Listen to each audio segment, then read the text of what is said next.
Orientação da Criança, capítulo 59. Ensino de ofícios úteis. Toda criança deve aprender algum ofício. O descuido dos pais, ao deixar de dar ocupação aos filhos que assumiram a responsabilidade de trazer ao mundo, tem resultado em um mal incalculável, pondo em perigo a vida de muitos jovens e lhes invalidando consideravelmente a utilidade. É um grande erro permitir que rapazes cresçam sem aprender algum ofício. Da coluna de nuvem, Jesus ordenou aos hebreus por meio de Moisés que deviam ensinar os filhos a trabalhar, que lhes deviam ensinar ofícios e que ninguém devia ficar ocioso. Devem ajudar seus filhos a adquirir conhecimento para que, se necessário, possam viver de seu próprio trabalho. Devem ensinar-lhes a ser decididos em seguir os apelos do dever, ensinar a usar ferramentas.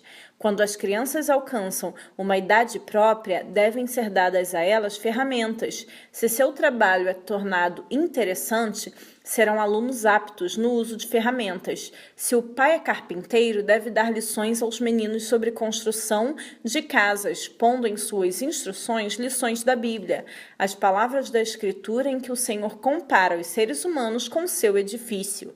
Ensinar aos filhos a agricultura. Os pais devem ensinar aos filhos a se empenhar com eles em seus ofícios e ocupações. Os agricultores não devem pensar que o cultivo da terra seja uma ocupação que não é suficientemente elevada para seus filhos. A agricultura deve ser melhorada pelo conhecimento científico. A agricultura tem sido considerada inútil. O povo diz que o solo não compensa o trabalho que nele se faz, e muitos lamentam o triste destino dos que o cultivam. Mas se pessoas com a devida habilidade assumissem a direção desse ramo de trabalho e estudassem o solo, aprendendo como plantar, cultivar e fazer a colheita, seriam vistos resultados mais animadores. Muitos dizem, já experimentamos a agricultura e sabemos quais os resultados. No entanto, essas mesmas pessoas precisam saber como cultivar o solo e aplicar a ciência em seu trabalho. A relha de seus arados deve fazer sulcos mais profundos, mais amplos, e precisam aprender que, ao cultivar o solo, não precisam se tornar comuns e rudes. Aprendam a lançar a semente no devido tempo, a dar atenção à vegetação e a seguir o plano que Deus determinou. Ensino de incalculável valor. Nenhum ramo do trabalho manual é mais valioso do que a agricultura. Um esforço maior deve-se fazer para criar e incentivar o interesse nos trabalhos dessa área. Que o professor chame a atenção para o que diz a Bíblia sobre a agricultura, que cultivar a terra era o plano de Deus para o ser humano, que ao primeiro homem, o governador do mundo inteiro, foi dado um jardim para cultivar, e que muitas das pessoas mais notáveis e nobres do mundo cultivaram o solo. Mostrem as oportunidades de uma vida assim. Aquele que ganha a vida pela agricultura escapa de muitas tentações e desfruta de inúmeros privilégios e bênçãos negados àqueles cujo trabalho é nas grandes cidades. E nestes dias de monopólios colossais e rivalidade comercial, existem poucos que usufruem de uma independência tão real e de tão grande certeza de bons rendimentos de seu trabalho como o que cultiva o solo. Os produtos frescos são especiais. Famílias e instituições devem aprender a fazer mais quanto ao cultivo e aperfeiçoamento da terra. Se o povo apenas soubesse o valor dos produtos da terra que ela produz a seu tempo, seriam feitos esforços mais empenhados para cultivar o solo. Todos devem conhecer o valor especial das frutas e verduras frescas, colhidas do pomar e da horta. As escolas devem instruir nos ofícios úteis. O ensino manual merece muito mais atenção do que tem recebido. Devem-se estabelecer escolas que, além de proporcionar a mais elevada cultura intelectual e moral, proporcionem as melhores possibilidades para o desenvolvimento físico e a educação voltada ao trabalho.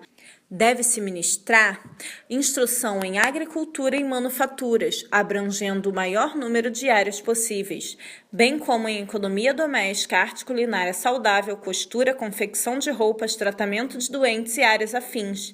Devem ser providas hortas, oficinas, salas de tratamento, e o trabalho em todo o ramo deve estar sob a direção de instrutores hábeis. É necessário que o trabalho tenha um objetivo definido e seja completo. Embora cada pessoa precise de alguns conhecimentos em ocupações diferentes, é indispensável que se torne hábil em pelo menos uma delas. Todo jovem, ao deixar a escola, deve ter adquirido conhecimento em algum ofício ou ocupação com que, se for necessário, possa ganhar sua subsistência. Preparo de duplo valor. Ligados às escolas, deve haver estabelecimentos que desenvolvam vários ramos de trabalho, a fim de os estudantes terem ocupação e o necessário exercício fora das horas de estudo. Depois, podem obter conhecimentos práticos de ofícios, ao mesmo tempo em que vão adquirindo sua instrução teórica. Conhecimento técnico vale mais que o científico. Deveria ter havido professores mais experientes que dessem lições às jovens na arte culinária. As moças deveriam ter sido ensinadas a cortar, fazer e consertar roupas, tornando-se assim preparadas para os deveres práticos da vida. Para os jovens, devia haver estabelecimentos em que pudessem aprender diferentes ofícios, que lhes fizessem exercitar os músculos, bem como as aptidões mentais. Se o jovem pode ter apenas uma educação parcial, o que vale mais, um conhecimento das ciências com todas as desvantagens para a saúde e a vida, ou o conhecimento do trabalho para a vida prática? Sem dúvida respondemos o último. Se um precisa ser negligenciado, que seja o estudo teórico. Pode haver os que têm tido um ensino errado e os que tenham ideias erradas com relação ao ensino dos filhos. Essas crianças e jovens necessitam do melhor preparo e vocês devem pôr o trabalho físico lado a lado com o mental. Os dois devem andar juntos. Jesus foi um exemplo de alegre trabalho. Exige muito mais graça e severa disciplina de caráter trabalhar para Deus com a habilidade de mecânico, comerciante, advogado ou agricultor, aplicando os preceitos do cristianismo nos negócios comuns da vida, do que atuar como reconhecido missionário no campo de trabalho, onde a posição da pessoa é compreendida e metade de suas dificuldades são evitadas por esse mesmo fato. Exige músculos e nervos espirituais fortes para aplicar a religião na oficina e no escritório, santificando os detalhes na vida cotidiana e subordinando cada transação mundana à norma de um cristão bíblico. Durante seus 30 anos de retiro em Nazaré, Jesus trabalhou e descansou, comeu e dormiu, semana após semana e ano após ano, da mesma forma que seus humildes contemporâneos. Não chamou a atenção para si mesmo como uma personalidade notável. No entanto, era o Redentor do mundo, o adorado dos anjos, fazendo o tempo todo o trabalho de seu Pai, deixando uma lição que deveria permanecer para que a humanidade seguisse o exemplo até o fim dos tempos.